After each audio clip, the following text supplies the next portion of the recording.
ping kalihipun selawat masalah mugi tunjuk dumateng Nabi Agung Muhammad sallallahu alaihi wasallam. Mugi-mugi wonten yaumil kiamah mangke kita sedaya pinaringan syafaat ingkang agung. Syafaat ingkang kita atur ingkang karepe syafaat ummah.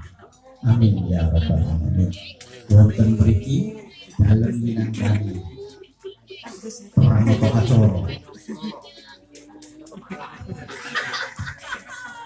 nyuwun Edi kepareng badhe maosaken susunan acara ingkang kelampah. Nyuwun Edi sapa iki?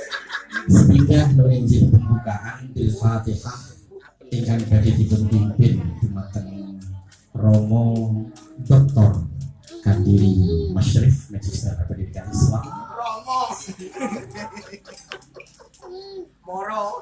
Ugi dipun suwun saged mimpin tawasul boten dalu punika. Adicara ingkang angka kalih inggih pangaosan Manaqib Syekh Abdul Qadir Jilani ingkang badhe dipun waos Al-Mukarram Al-Ustaz Kang Haji Zainuddin sekaligus kerso mimpin pikir.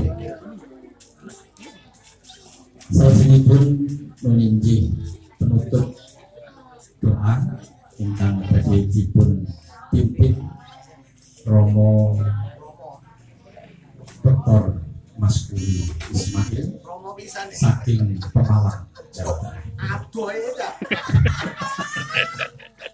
Subarjo. Oh, Pemalang. Bapak Ibu ingkang sampun jahat kinurmatan. Monggo kita mulai acara wonten punika kalian pamaosan Fatihah ugi tawasul ingkang badhe dipun pimpin Romo Dr. Kandil Masri. Sumangga.